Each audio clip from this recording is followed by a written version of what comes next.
bienvenue dans La Leçon, le podcast sur l'art d'échouer. Cette semaine, je suis très heureuse de recevoir à nouveau un artiste à l'univers profondément sensible, quelque part entre la musique et la poésie, Lord Esperanza. Aujourd'hui, il ajoute une nouvelle corde à son arc qui compte déjà 26 cordes, un truc comme ça.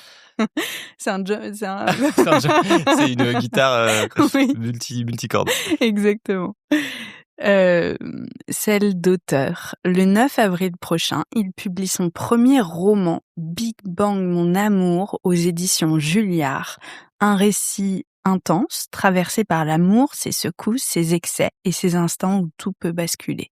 Dans cet épisode, vous l'avez compris, dans ce brainstorm d'avant-intro, on parle d'échecs, bien sûr, de ceux qui bousculent, qui poussent à écouter pour de bon son intuition. Et là-dessus, je dois rajouter que j'ai hâte d'avoir ton point de vue parce que je crois que j'en ai bien besoin moi-même et qui ouvre aussi parfois de nouveaux chemins. Trop bien. Hello Théo! Merci Pauline pour cet accueil et cette intro fabuleuse. Je suis trop contente de te retrouver. En plus, je vois que le podcast a pris beaucoup d'ampleur en quelques années. Je suis trop fier de toi. Tu es une boss lady, finalement. On peut le dire. Slay. Théodora, si tu nous écoutes. Et non, je suis trop content d'être là parce qu'en effet, il s'est passé du chemin depuis la dernière fois. J'ai en mémoire ce premier podcast que j'avais beaucoup apprécié faire. Ouais, vraiment. Et du coup, c'est chouette de voir un peu avec les années les aventures continuer et puis pouvoir se recroiser. Écoute, oui, alors du coup, je voulais parler d'un sujet. J'ai pas trop réfléchi parce que pour nos auditeurs et auditrices. Je montre d'abord la jolie couverture de ton livre. Je me permets, parce que le podcast a évolué, mais toi aussi, t'avais 24 ans. La dernière fois qu'on a enregistré ensemble. Et j'en ai 29 aujourd'hui. Ça fait déjà 5 ans. Okay. Je te jure. Incroyable. Et entre-temps, t'as gagné... T'étais déjà incroyablement mature et ancré dans ce que tu étais. C'était même impressionnant. Mais t'as gagné une telle profondeur et t'as renforcé une partie sensible chez toi que tu as osé aussi exposer au monde qui était là depuis le départ. Alors écoute, tu veux me faire rougir. Bon, moi, ça y est, c'est la fin de l'épisode. C'est essentiel. C'est trop gentil, merci beaucoup. Écoute, en fait, moi j'ai toujours aimé les livres. Mes deux parents en écrivaient, en ont écrit en tout cas, et m'en ont fait lire beaucoup.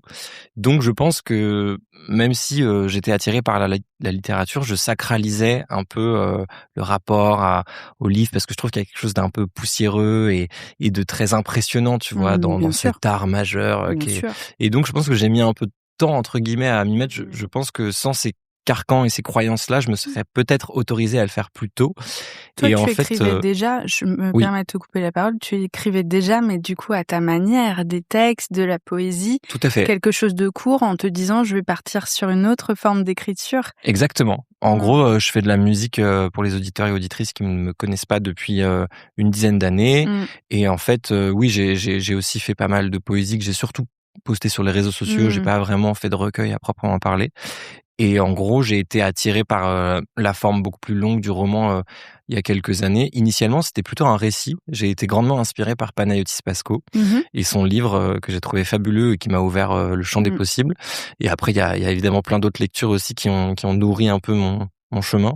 Mais en fait, j'ai commencé sous la forme d'un récit et progressivement, ça s'est transformé dans une forme d'autofiction en mélangeant, si tu veux, des passages un peu clés de ce que j'ai pu vivre, notamment dans la musique. C'est quand même un livre... mon éditrice a appelé ça un manuel de survie à l'usage des jeunes poètes. Et je trouve que c'est assez joli. C'est chouette, ça. Que ça s'adresse un peu à tous les cerveaux créatifs. Après, évidemment, pas que. Tu peux suivre l'histoire sans forcément être dans des univers artistiques.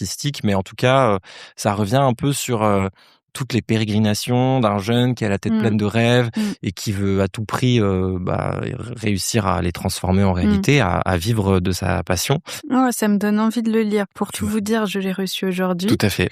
Mais j'ai vraiment, vraiment envie de le lire. Et puis, je sais aussi à quel point, et ne vous inquiétez pas, ensuite on parlera d'échecs, on rentrera dans le vif du sujet, mais je trouve que c'est intéressant parce que dans ta trajectoire, il y a eu un côté très tout feu, tout flamme, où tu voulais tenter plein de choses, etc. Et puis, il y a cette introspection qui est venue ensuite. C'est marrant parce que c'est des années où moi aussi ça a été le cas. Je sais pas si les planètes se sont mis... mais de qu'est-ce qui me nourrit vraiment aussi, je crois. Hein. Ouais, je pense que c'est le cheminement un peu d'une existence de réussir à trouver ça. Moi, je sais que personnellement, je suis très terrassé par le vide. Ah ouais? Le vide existentiel, le vide qui nous traverse tous parce que bon, tu vois, on est quand même sur une planète bleue aux confins de l'infini, dans un froid sidéral avec juste Yes, je me une sens boule. tellement mieux maintenant que tu le dis. Non, mais genre, il y a une boule de feu, il y a cette planète et on est dans une espèce de banlieue lointaine de la Voie lactée. Et Tu je veux trouve dire qu'on est dans que le 9-2 de l'univers? exactement, on est dans le 9-2 de l'univers. C'est très drôle. C'est un bon mème. Mais du coup, je pense que je peine encore aujourd'hui à trouver un peu le sens de tout ça.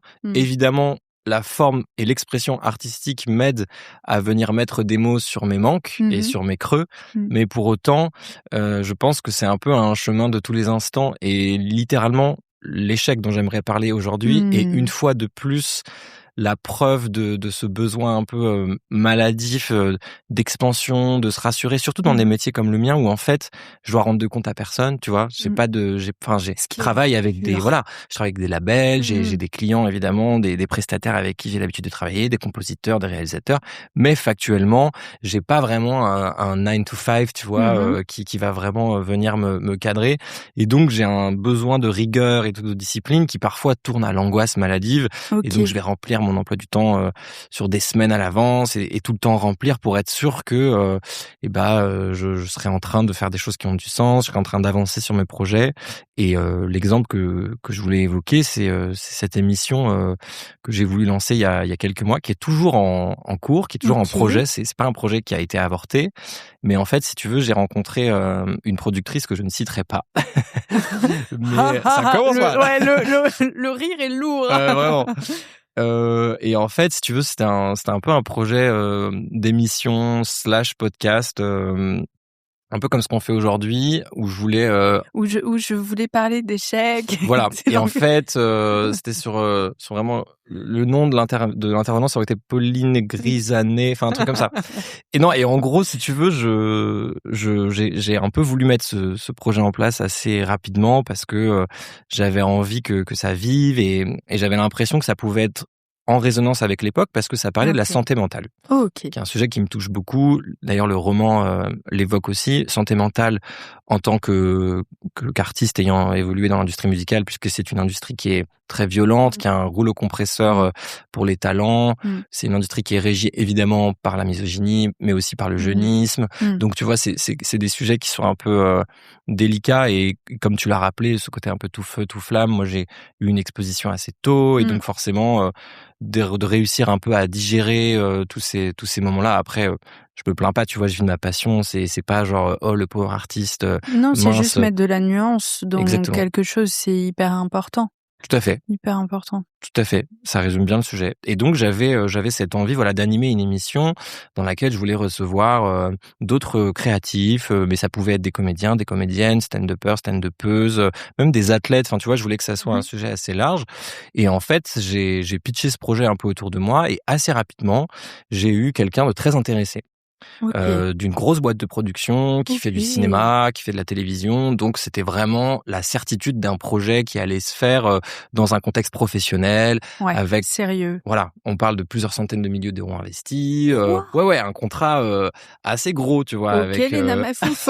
en tout cas, sur le papier, tout portait à croire que ça pouvait vite se transformer en quelque chose d'intéressant pour moi, tu vois. Alors, on se replace dans le contexte. Moi, on me dit ça, je me projette dans un futur merveilleux assez facilement en me disant attends, c'est incroyable, déjà on me fait confiance, quelqu'un du métier qui connaît bien, machin, waouh, ok.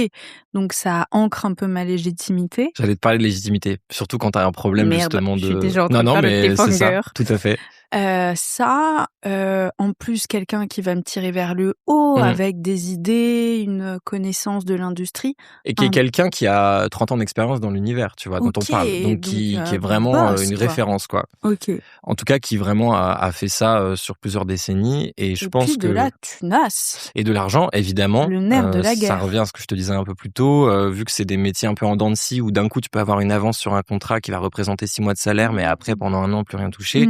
Là, forcément, c'était une perspective qui était très alléchante. Oh là là, tellement, Et je comprends tellement. t'as bien résumé le sujet en parlant de projection. Ça a fait travailler la machine à rêve. Parce que du coup, très vite, j'étais en train de me voir animateur, puis parler ensuite de faire un album, de revenir à ce projet, que ça soit un peu à la manière d'un Orelsan qui m'inspire beaucoup, qui a évidemment beaucoup de cordes à son arc, qui est entre deux albums, a toujours un projet, soit de film, soit ça, il y a eu Bloqué, il y a eu son groupe, enfin tu vois, il y a toujours une espèce de créativité foisonnante comme ça.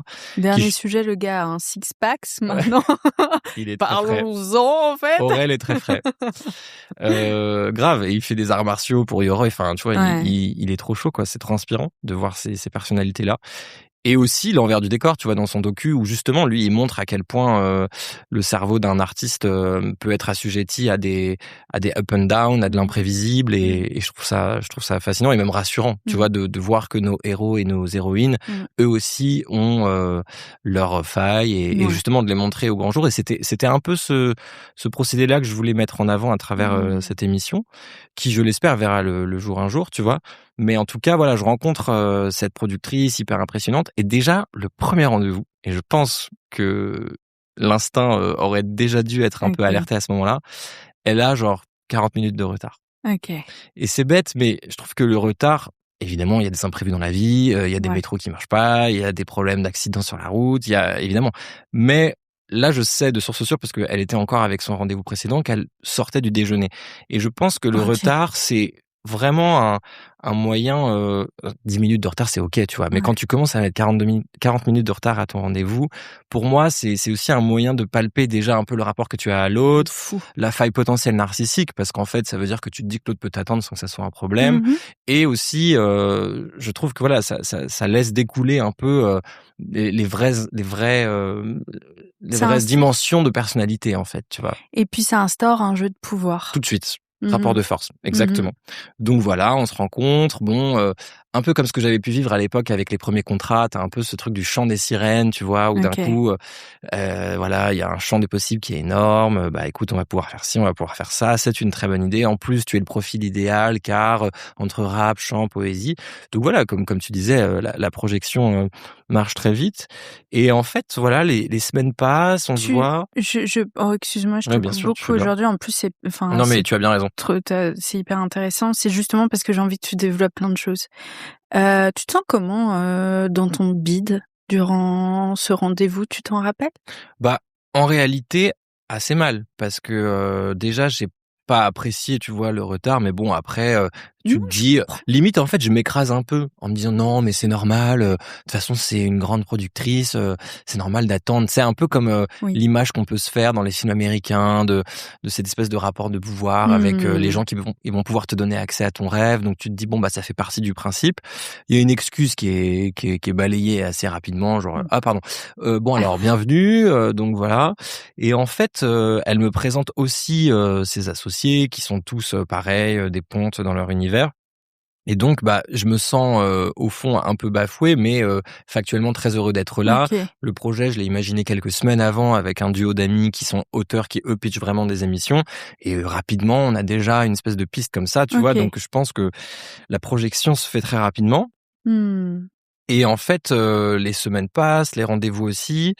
La communication devient un peu houleuse, on se met d'accord sur des points à l'oral, donc tu vois, on parle de plusieurs choses assez claires, tu vois, des trucs de contrat, de répartition, parce que tu sais, après il y a des droits de télé, il y a des droits de production. Moi, j'insiste, à l'image de ce que j'ai pu faire dans la musique avec une forme d'indépendance en créant mon label, d'utiliser justement cette société pour qu'elle puisse prendre part à la production, parce que si, tu vois, il y a des rachats, par exemple, à l'étranger et tout, à chaque fois, bah là, tu prends des pourcentages, donc c'est aussi un moyen de défendre ton idée et de la respecter. Exactement. Ouais, c'est très important ce que tu dis. C'est quelque chose qu'on n'enseigne pas, souvent qu'on se passe un peu sous le manteau de savoir.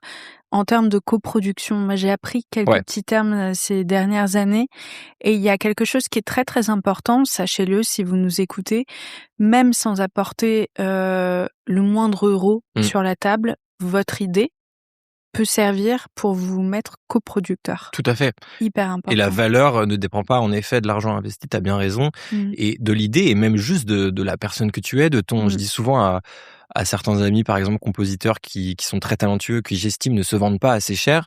Je dis, certes, il y a les idées que tu vas trouver en studio, mais il y a tes 15 ans de conservatoire, de prod derrière ton ordi, à emmagasiner des samples, des sons, à travailler les textures. Ça, c'est une valeur qui est immatérielle, qui est invisible, et pourtant, qui fait toute la différence. Parce que c'est cette expérience-là qui va être la valeur ajoutée, qui va vraiment tout changer à la fin sur le projet. Et donc, on insiste un peu sur ces points-là, qu'elle m'accorde à l'oral. Et je fais cette erreur de pas forcément, en sortie de rendez-vous, tout de suite réécrire un mail avec, voilà, donc, comme nous nous sommes dit, ma chère, bip, voici les tenants et les aboutissants, voici les pourcentages qu'on a validés, etc. Et donc, ça s'emballe. Moi, je rencontre une avocate dans le milieu du multimédia et de la production vraiment audiovisuelle qui me dit, ok, super, c'est un gros client, c'est très chouette. Quels sont les accords que vous vous êtes donnés? Donc moi, je lui répète ce qui a été dit. Et en fait, là, elle a un premier appel et c'est la douche froide, quoi, parce que la personne en face, donc la productrice avec qui j'avais échangé, a complètement tout changé.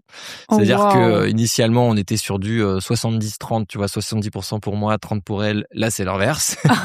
Les avances qui avaient été prononcées avec parfois 6-0, finalement, on n'en ont plus que 3. Mais non. Et enfin, tu vois, tous les gros axes mais vraiment, elle divise par 10, quoi. Et puis là, tu te fais chier dessus, hein. Littéralement. Et du coup, je me retrouve dans cette situation un peu délicate où moi, je dois justifier auprès de mon avocate que ce que je lui avais annoncé initialement était quand même basé sur quelque chose de concret. Donc, je retrouve quand même des boucles WhatsApp, des bouts de vocaux, des mini-preuves qu'il y avait quand même, tu vois, regarde, dans ce vocal à 2 minutes 37, elle évoque quand même tel pourcentage. Donc, tu vois, ça prouve bien que...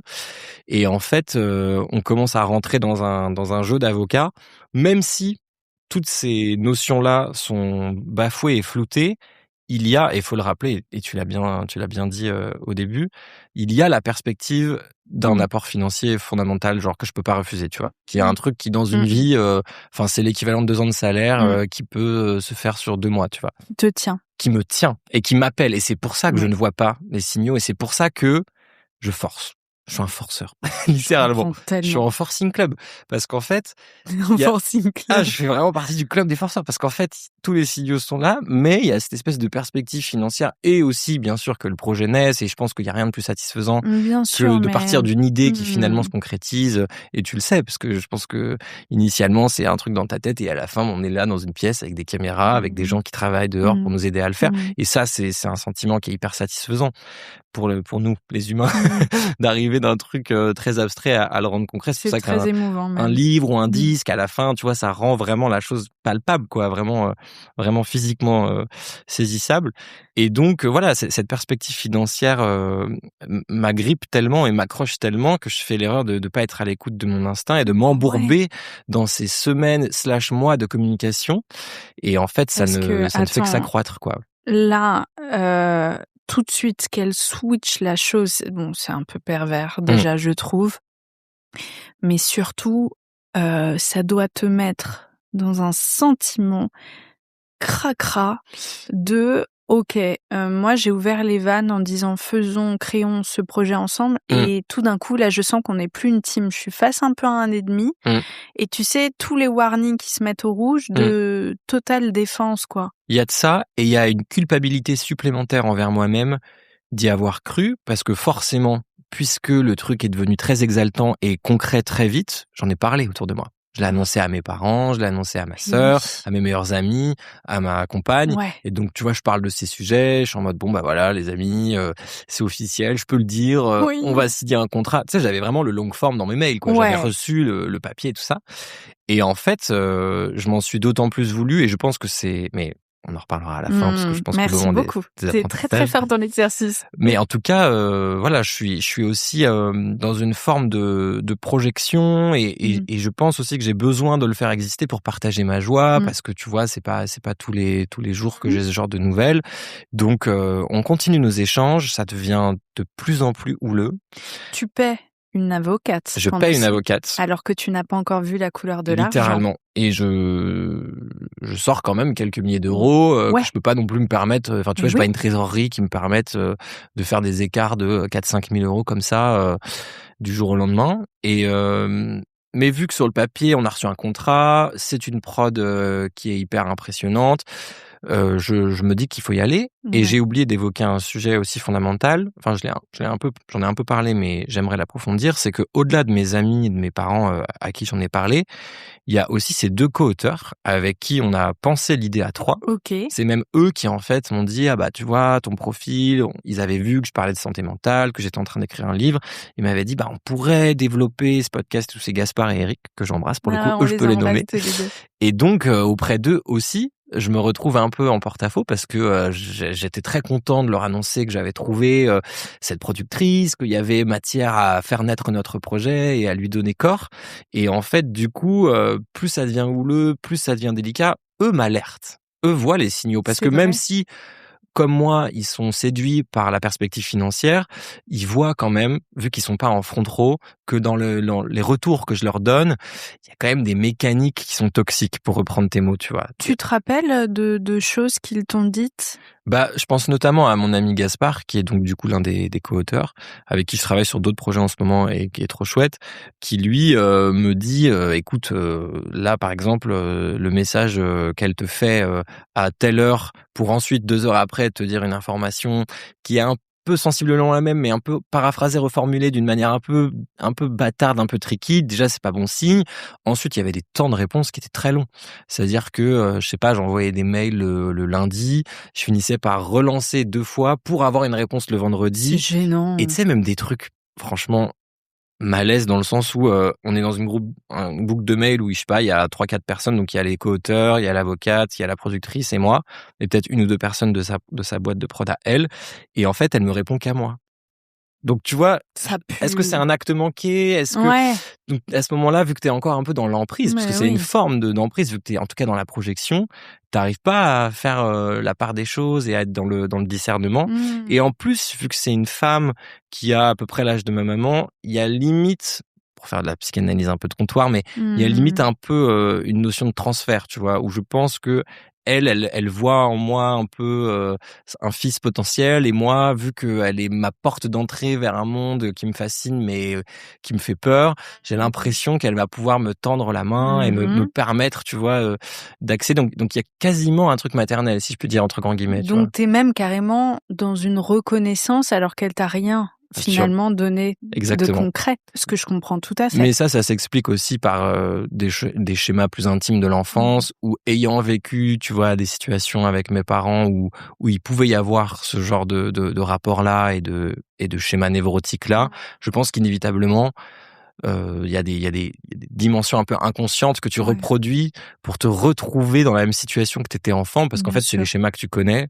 Et bon, après, ça, c'est le travail d'une vie, c'est un travail de psychanalyse, c'est un travail avec soi, d'identifier ces schémas-là et de faire en sorte de pas les reproduire.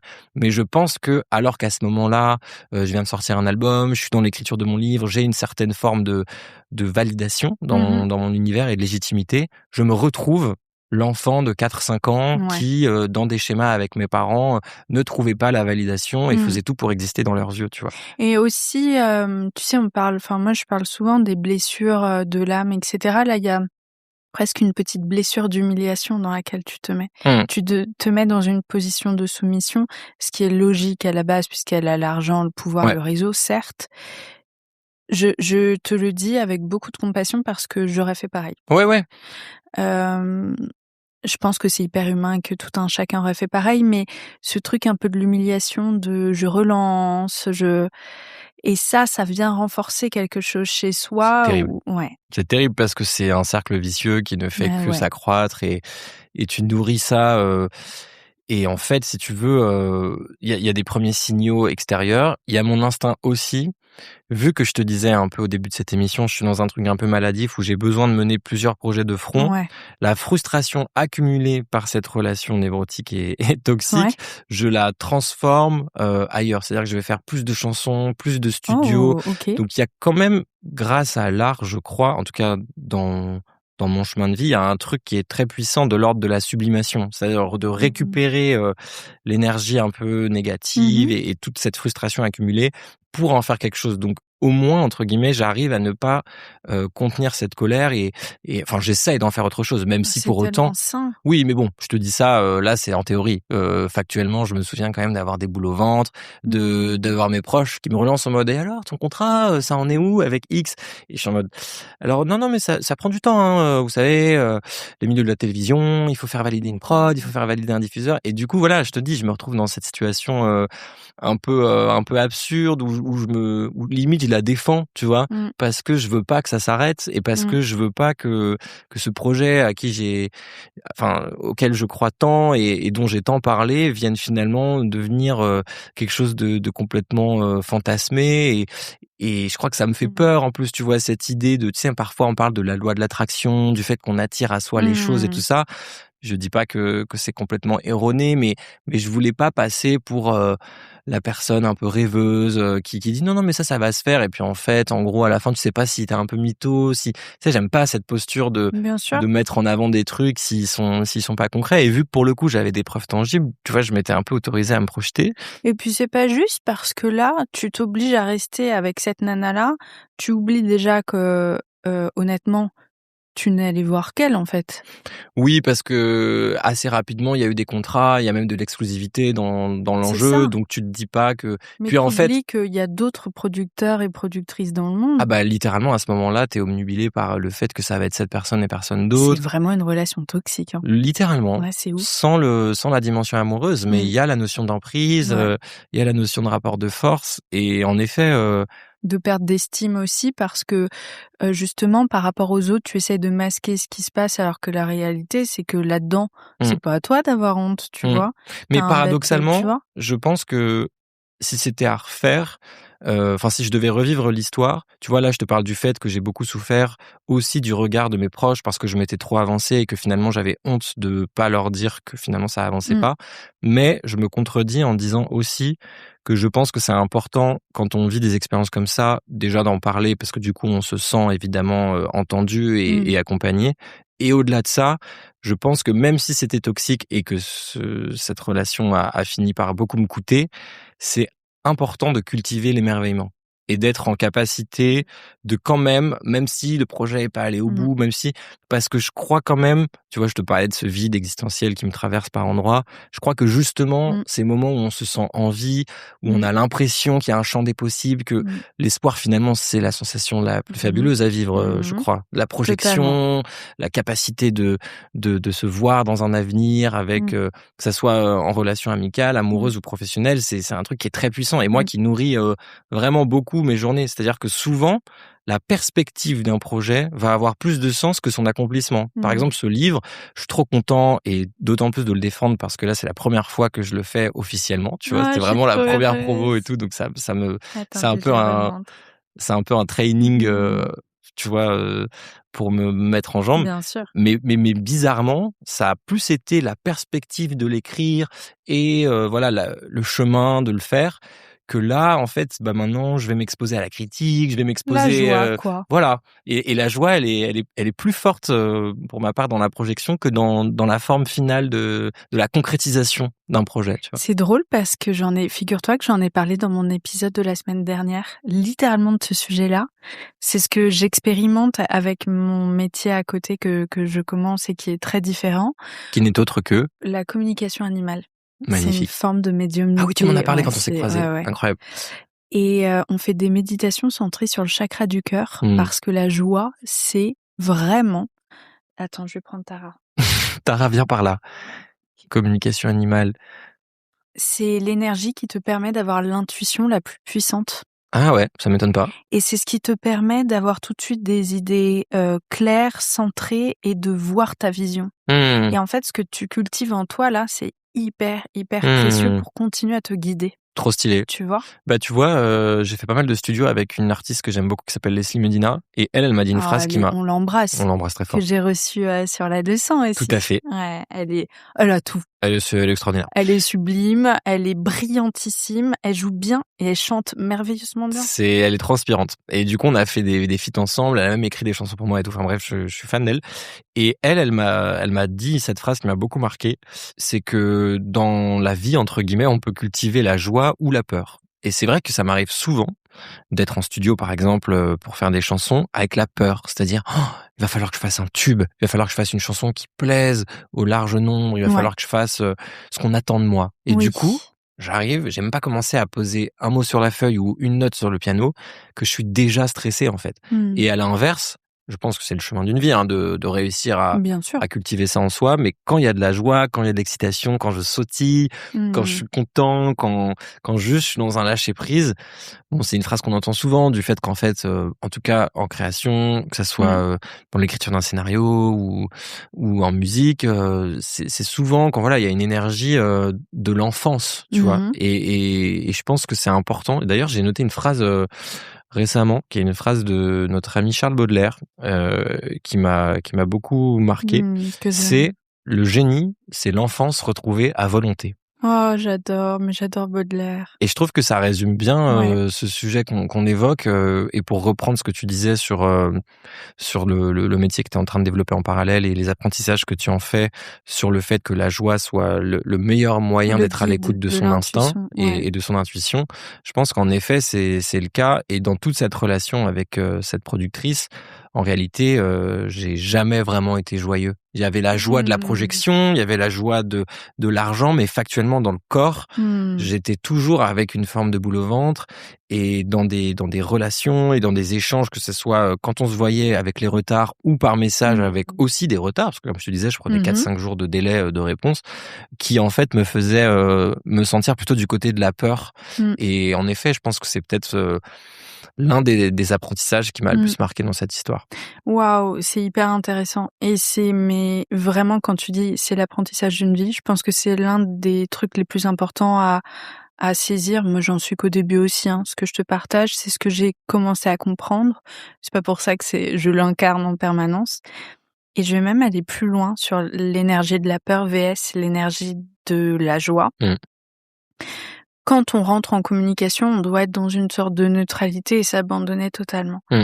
Et ça m'est arrivé plein de fois d'avoir peur de pas réussir à avoir les bons messages, peur de me tromper, etc. Et ce que notre prof Marine nous a expliqué, c'est que c'était notre ego qui parlait en fait. On n'est plus dans l'amour, on est dans l'ego. Alors pas l'ego de moi je suis la plus phare, l'ego de la victime. C'est intéressant quand même. Pourquoi est-ce qu'on se victimise dans ces cas-là en disant je suis pas assez, je suis pas... Non. Tu vois ? Je pense que ça dépend fondamentalement des histoires de vie, tu vois. Et je pense que ce qui fait qu'il y a une résonance sur certaines situations qu'on a pu vivre, toi et moi, je connais pas bien ton histoire, tu vois, même si j'en ai quelques bribes, mais je pense que les manquements de l'enfance ou les deuils ou les problématiques dans les relations parentales, c'est cette espèce de période entre, on va dire, 2 et 8 ans, cette espèce de ciment un peu de ton existence qui, globalement, évidemment, tout ça est subtil et à nuancer parce que c'est pas un cheat code de la vie de j'ai vécu ça, donc du coup je vais tout le temps reproduire ces schémas-là. Mais globalement, je pense que c'est intéressant de se plonger un peu dans les rapports qu'on avait à ce moment-là pour comprendre comment on réagit. Et c'est pour ça qu'on parle du fait d'apprendre à se connaître et de réussir à mettre un mot sur ses émotions et de nommer des schémas qui peuvent se répéter, parce qu'en fait, c'est tout l'avantage, je trouve, du travail de la thérapie, qui est un truc que j'ai commencé il y a un peu plus d'1 an. Et tu sais, il y a des fois, j'y vais, j'ai un peu la flemme, je sais pas trop de quoi je veux parler, je suis un peu mal à l'aise. Ouais, parfois ça va, grave, déjà. Et même quand ça va moins, bon, en fait, c'est la 5e fois que on a évoqué ce mois-ci, la mère c'est comme ci, le père c'est comme ça, donc du coup t'es comme ça. Et en fait, j'ai aussi commencé à doucement comprendre, avec humilité, parce que c'est un truc qui travaille en soi, qu'il y a une vraie différence entre l'intellectualisation d'un sujet, en l'occurrence, tu vois, comprendre les schémas psychanalytiques, les rapports névrotiques, et la dimension émotionnelle. C'est-à-dire vraiment comment ça infuse en toi, comment la prochaine fois que tu vas vivre ce schéma, certes de manière intellectuelle, tu seras capable de dire j'aurais vu ça car je sais que dans mon histoire j'ai eu ce problème. Sauf qu'après, il y a le truc de attends, mais du coup c'est pour ça que je me sens comme ça. Comment est-ce que je vais pouvoir... Comment la dernière fois j'avais fait pour aller mieux déjà ? Ah oui, c'est vrai, j'étais passé par tel ou tel remède, tel ou tel moyen. Et tout ça m'aide beaucoup à poser un regard plus aimable sur moi-même. Ce qui est un chemin délicat, mais de peut-être être moins dans dans le jugement et dans quelque chose de très exigeant envers soi et de se lâcher plus la grappe finalement. Je suis pas la seule girl boss. Et puis moi, je vais ajouter quelque chose. Tu parlais de Baudelaire et de retrouver son enfant intérieur en termes de créativité, mais aussi quand ça va pas. Parce que, comme tu le dis, on intellectualise, on dit « Ok, donc là, je suis en train de ressentir de l'anxiété. » Mais qu'est-ce qui se cache derrière? C'est ce que tu disais, le toi qui est resté bloqué entre 2 et 8 ans et qui a vécu une situation parfois même mineure d'un point de vue adulte, mais qui pour un enfant était vécu comme une grosse source d'anxiété. Et moi, maintenant, parce que je continue à vivre grave de l'anxiété et tout, mais j'essaye vachement de me parler et de visualiser la petite Pauline que j'étais. Moi, souvent, elle a 8 ans. Ok. Et juste de la prendre dans les bras, parce qu'en fait, si tu regardes derrière chaque émotion, il y a souvent le toi un peu primaire qui arrive pas à gérer objectivement avec du recul comme tu le ferais pour une situation qui te concerne pas, quoi. Ouais, c'est très vrai. Et dans ce que tu as évoqué, il y a un truc qui m'a parlé, je trouve que c'est important de le préciser aussi, c'est que une situation, tu as dit, jugée mineure au regard des adultes, qui peut avoir l'impact d'un ouragan dans ta vie d'enfant. Je crois que même si toi et moi, là, en sortant de ce studio, on assiste à une scène radicalement violente, tu vois, je sais pas, un accident de voiture, une agression, potentiellement, on n'est pas du tout constitué pareil, ça c'est une évidence, génétiquement, de par nos histoires de vie et tout, et potentiellement, on aura des réactions qui seront très différentes. Et je pense que c'est ça toute la complexité du langage des émotions et tout le travail de l'empathie, tu vois, d'être à l'écoute de l'autre. Et je pense que notre époque manque cruellement d'empathie, tu vois. Ouais. Quand je vois, sans les citer, mais Vraiment. des vidéos YouTube de gros humoristes et tout, dont le concept même, c'est vraiment de se foutre de la gueule de gens pendant 1 heure. Genre vraiment, je sors de ça, je suis juste, ça me débecte, tu vois. Et je me dis, mais ok, je peux capter que genre 2 minutes, ça soit gaulerie, mais en fait, quand juste, enfin, où est passé le regard sur l'autre et je pense que c'est ça qui fait qu'on s'isole un peu plus. Évidemment, tu as la problématique des écrans, des réseaux sociaux, le culte du paraître et tout, mais en réalité, je pense que c'est cette capacité à comprendre que un événement mineur qui à tes yeux, voilà, n'a aucune espèce d'importance, va pouvoir être un bouleversement chez l'autre. Et je pense que l'enjeu principal, en tout cas mon enjeu, c'est d'être à l'écoute de ça et de pas être dans le jugement de l'émotion de l'autre. Tu vois, si toi, en fait, même si c'est un truc mineur, je sais pas, quelqu'un qui freine très fort sur son vélo et en fait, bah heureusement il se passe rien. Quelque chose. Toi, pendant 2 semaines, quand tu seras sur ton vélo, tu vas avoir peur et tout. Et si tu m'en parles, et bah, ça sera à moi de faire le chemin et de me dire, ok, en fait, c'est ok, tu vois, c'est ce qui s'est passé pour elle. Et pourquoi? Qu'est-ce que tu as ressenti? Exactement. Juste poser des questions. Ouais. Mais est-ce que tu as remarqué que ça te rend plus comment dire? Ça renforce ta compassion toi-même de travailler sur toi parce que tu te rends compte à quel point il y a de la vulnérabilité et de la profondeur derrière chacune de tes réactions. Bah j'espère, je sais pas, tu vois. Les gens qui sont dans le déni de leurs émotions le sont envers les autres aussi. Inévitablement. Tu vois? Non, c'est sûr. Bah écoute, je pense que ouais, encore une fois, c'est une phrase que j'ai vraiment beaucoup dit. J'ai l'impression d'avoir 87 ans et de radoter, mais je pense que c'est vraiment. Alors déjà, t'as la moustache. Il est vrai. Alors déjà, moi aussi, hein. Allez, on y va. Mais non, mais je pense que ouais, c'est un chemin long. C'est la phrase que j'ai répétée trop souvent, c'est le chemin d'une vie. Donc je vais arrêter de le dire, je vais me paraphraser, mais je vais le dire autrement, c'est un long chemin. Jeu d'alcool dans cet épisode. Littéralement, à chaque fois qu'il a dit ça, prenez un shot.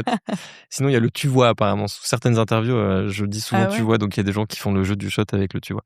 Mais non, en vrai, ouais, c'est ça. C'est que je pense que c'est vraiment un long process. Et pour en revenir à ce qu'on évoquait juste avant, il y a un truc qui m'a marqué récemment. Donc spoiler alert, si vous ne l'avez pas vu, avancez de 30 secondes ce podcast pour arriver au sujet suivant. C'est une série qui s'appelle Love and Death, qui est une série initialement produite par HBO, mais qui est actuellement disponible sur Netflix, qui est une série qui se passe dans les années 80, l'année 1980 pour être plus précis, qui raconte un fait divers qui s'est produit au Texas. Et en fait, on suit une petite ville un peu secondaire, si tu veux, dans la périphérie de, je crois que c'est Kansas City, si je me trompe pas.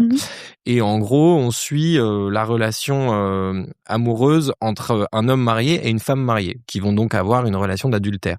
Et donc, cette relation va s'épaissir tout au fil des épisodes. Et je te fais un peu le long story short. Finalement, la femme mariée de l'homme se rend compte que son homme a une liaison avec une femme donc du voisinage.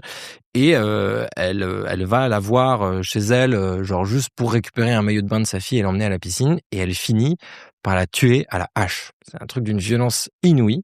C'est un fait divers hyper sordide. Et en C'est gros, une histoire vraie? Histoire vraie, qui s'est produite aux États-Unis dans les années 80. Et la série s'appelle Love and Death, qui est magnifique, je vous la conseille. Et en gros, ce qui s'est passé, c'est que lors du procès, il y a eu une analyse qui a été faite par un psychiatre qui a notamment plongé donc la coupable qui a tué l'autre à la hache dans une forme d'hypnose. Et elle a pu retrouver, grâce à l'hypnose, qui est quand même la preuve que c'est un truc extraordinaire qui ouvre un peu des strates du cerveau qu'on n'est pas capable de débloquer autrement que dans un état de conscience modifié. Et en fait, il l'a fait parler et il lui dit qu'est-ce qui s'est passé quand vous avez vrillé et que vous avez finalement pris la hache. Il s'avère que c'était de la légitime défense, mais elle dit aussi que la personne qu'elle a fini par tuer, bon, elle l'a tuée, donc clairement c'était elle ou l'autre, mais elle dit aussi que la personne lui a dit chut, chut, genre arrête de parler, tu vois. Et là, ça a été prouvé par le psychiatre qu'en fait ça a eu un écho direct avec un événement traumatique de son enfance. Quand elle avait 4 ans, elle a eu un petit accident, elle est allée à l'hôpital.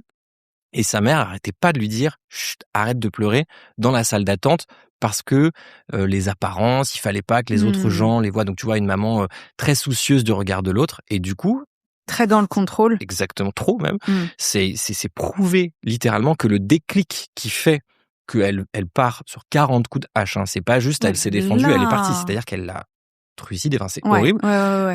Cette histoire, pardon, hein, c'est pas très gai, mais j'ai trouvé intéressant d'évoquer cet exemple par rapport à ce qu'on se disait un peu plus tôt sur une situation qui peut paraître random, qui 35 ans, 40 ans après va avoir un impact qui change ta vie radicalement, hein, parce que là pour le coup, je vous laisse regarder la série pour ne pas vous spoiler et ne pas aller au bout. J'ai très envie d'aller. Mais en tout cas voilà, c'est un exemple fou d'un souvenir enfoui qui a un impact sur ta vie d'enfant, qui dans un cas où t'es dans un cas de légitime défense, on te redit cette même phrase et c'est un déclencheur qui te fait commettre l'irréparable, quoi. Putain, c'est dingue. C'est dingue parce que d'un côté, je me dis attends, on n'est pas des animaux, on est des humains. Et là, c'est un réflexe grégaire, j'ai envie de te dire. C'est la nuance. Et à la fois, c'est intéressant parce que ça trigger quelque chose chez elle, alors que à la base, je comprends l'ultra contrôle, etc. Mais ça reste un événement mineur. En tout cas, dans notre regard, on pourrait penser que une maman qui te dit chut quand t'es dans une salle d'attente quand t'as 4 ans, bon, sur le moment, ça te fait chier, mais globalement, tu passes à autre chose. Et en fait, on peut prouver aujourd'hui, grâce à ce travail de psychiatrie, que voilà, c'est pour ça que je trouve que le sujet des maladies mentales et de la décompensation, genre il y a vraiment des gens qui vivent genre des traumatismes hyper violents, sans les citer parce que c'est pas forcément le but, mais qui derrière vont provoquer une maladie mentale, mais qui sera du coup irréversible. C'est-à-dire que si tu vis un trauma, tu peux potentiellement, parce que ton cerveau est dans la sidération, passer en mode tu deviens schizophrène, tu déclenches la schizophrénie de manière. J'arrive même pas à comprendre de manière parce que finalement c'est aussi des connexions neuronales, c'est aussi quelque chose qui s'explique de manière chimique. Tu vois, une maladie mentale, c'est un trouble mental pour être plus précis. C'est aussi central pour moi et c'est pour ça que ça fait un lien avec le livre que je viens défendre aujourd'hui, parce que c'était le cas de mon oncle, du coup, du frère de ma maman, qui lui a déclenché la schizophrénie avec le cannabis à l'âge de 18 ans, qui faisait du rap. Donc quand je suis allé voir ma mère à 16 ans en lui disant je vais faire du rap, elle s'est effondrée en larmes parce que pour elle ça voulait dire suivre le même chemin que son frère, qui a fini par se sauter la vie, tu vois. Mais en tout cas, c'est pour ça que je pense que c'est un sujet qui me touche autant, et c'est aussi pour ça que j'ai voulu un peu lui rendre hommage en le mettant l'un des personnages principaux de cette histoire, qui va intervenir dans le récit sous la forme d'une voix écrite en italique, un peu comme une voix off, tu vois. Ma référence, c'était le film Birdman, je sais pas si tu l'avais vu. Que j'adore, avec l'oiseau. Exactement. Et tu l'entends, et en fait, c'est un peu son ego, c'est un peu sa version de voix intérieure qui se juge. Et comme ça, dans le récit, cette voix va un peu entrecouper, si tu veux, certaines péripéties que je raconte comme étant parfois un allié et parfois, évidemment, la synthèse de ces voix un peu négatives qu'on a en nous, tu vois? Maladie. Oui, exactement. Alors Tara? Petit cœur. Je te jure. C'est waouh, c'est Beaucoup hyper d'infos. intéressant. C'est Pardon, beaucoup c'est d'infos. intense en vrai. Ouais, mais moi j'adore. Moi plus c'est intense, plus j'adore. J'aimerais qu'on revienne sur ce sujet de l'intuition parce Ouais. que c'est vraiment la base de cet épisode et puis, parce que je vais devoir rendre le micro à un moment, Ouais, bien sûr. Ça fait malheureusement. déjà 1 heure qu'on parle, Moi, putain. j'aurais aimé continuer, ce que tu retiens là-dedans, parce que, spoiler alert, ça va pas le faire avec elle. Oui, c'est vrai qu'on n'a même pas fini l'histoire, tu as raison merci de nous remettre sur le droit chemin. Le gars, il était là dans ses trucs de hache. Ouais, alors les gars, c'est Netflix. Non, en fait, en effet, ça ne l'a pas fait. C'est quoi le coup final, le coup fatal, Le sans coup mauvais jeu de final mots? qui m'a le plus marqué, c'est donc mon avocate que je paye plusieurs milliers d'euros pour s'occuper du contrat, qui me dit qu'elle s'arrache les cheveux et qui, elle, est avocate dans cet univers depuis 22 ans, qui me dit « Je n'ai jamais vu ça ». Et finalement, cette phrase vient m'apaiser parce que je me dis ok, je suis tombé sur un cas de figure, j'ai vraiment manqué de chance quoi. J'ai été sur la personne qui en fait a une réputation, qui malheureusement a déjà fait ça à d'autres gens, qui est une espèce de diseuse de bonne aventure, qui a cette capacité à troubler, à modifier les paroles pour aller à son avantage. Et Tu culpabilisais avant ça? oui, évidemment. Ouais. Oui, évidemment, parce que je pense que pour en revenir à l'intuition, j'avais pas été assez à l'écoute de mes sentiments. Je pense que encore une fois, obnubilé par l'idée de pouvoir faire exister ce projet, je m'étais persuadé que ça le ferait. Et en effet, le gros apprentissage que j'en retiens, c'est cette capacité à prendre soin de soi, même dans ces moments où on est exalté, même dans ces moments où on a l'impression que tout nous sourit, de bien regarder un peu sous les tapis, tu vois, de prendre le temps. Après, voilà, questionner son corps aussi. Ouais, Putain, le ça c'est corps, très juste. c'est T'as raison. toujours. Et ça Ouais. me rend dingue parce que Ouais. je suis la première à pas m'écouter sur le sujet. Ça, c'est tout est dit. J'avoue, on parle pas assez de ça. Ça me Mais ouais. gonfle Non, parce mais les crises que, d'angoisse, les boules dans le ventre, dans la gorge, c'est un truc qui est fondamental, ouais. T'as raison. moi, je m'en fais des angines. Bah oui, non, mais bien sûr. Mais en vrai, c'est ce qu'on appelle la mémoire du corps, en fait. Ouais. C'est vraiment, justement, pour en revenir à l'exemple que je donnais sur les souvenirs traumatiques enfouis, il y a justement des choses que le corps peut te rappeler de manière beaucoup plus concrète et consciente que ton cerveau et ton esprit qui, lui, va cloisonner, mettre des souvenirs dans des portes avec des cachots et verrouiller sous 3 cadenas et faire en sorte que ça n'existe plus. Mais en tout cas, l'intuition a été peut-être le meilleur apprentissage de ne pas me laisser avoir aussi par, je pense, le regard que j'aimerais qu'on pose sur moi. Je pense que ça, c'est tout un travail aussi, mais tu vois, d'être capable de comprendre que ma valeur ne dépendait pas de ce projet. Et je pense que c'est aussi la complexité dans les univers dans lesquels on évolue, d'être capable de faire une vraie dissociation entre ce qu'on est et ce qu'on fait, d'être aussi conscient du fait que la valeur qu'on va nous donner et les qualités potentielles, lorsqu'elles concernent notre travail, en l'occurrence cette émission ou ce livre, peu importe, elles ne viennent pas nous flatter nous, elles viennent flatter ce qu'on a réussi à créer, tant mieux, mais c'est surtout dans le cas inverse, donc il faut être capable de le faire dans les deux sens, que ça soit sur la flatterie ou au contraire, justement sur quelque chose de plus négatif, de plus douloureux, de plus culpabilisant, comme ça a pu être le cas dans cette histoire, où je pense qu'il faut réussir à comprendre qu'en fait, cette histoire m'a fait grandir, mais en réalité, elle n'a pas atteint mon intégrité personnelle, mais ce projet qui finalement n'a pas pu se faire. Et tu vois, de mettre une forme de distance un peu entre qui on est et ce qu'on fait. J'ai même pas envie de rajouter quoi que ce soit. C'est passionnant, tu t'exprimes tellement bien, c'est profond et c'est si juste, cette question d'estime de soi. J'ai vraiment envie de terminer sur ces mots parce que c'était tellement juste et hyper intéressant. Et vraiment, je pense que ça va beaucoup, beaucoup te servir cette histoire-là, mais sur beaucoup de pans. à la fois. Écoute, je l'espère, mais en tout cas, je sens déjà en effet les apprentissages. Et ce qui est fou, c'est que c'était il y a pas si longtemps, là où le premier épisode qu'on avait pu faire, j'avais évoqué des faits qui s'étaient produits il y a 4-5 ans. Ça, c'est une histoire qui a 1 an, tu vois, donc qui est encore en digestion quelque part. Et je pense que en effet, j'espère en tout cas que cette histoire, parmi tant d'autres que tu reçois sur ce super podcast, pourront résonner chez certains et certaines. Mais en tout cas, j'étais ravi de pouvoir passer ce moment avec toi. Merci beaucoup. J'étais trop content. Et puis, ouais, c'était trop bien. Franchement, gros bisous. merci Théo et gros bisous. À bientôt. J'espère que cet épisode vous a plu. Pour suivre les coulisses du podcast, n'hésitez pas à me follower sur Instagram @Paulette_Grisoni, sur Twitter, podcast LL en majuscule, ou sur Facebook, La Leçon Podcast. On se dit à très vite pour un nouvel épisode.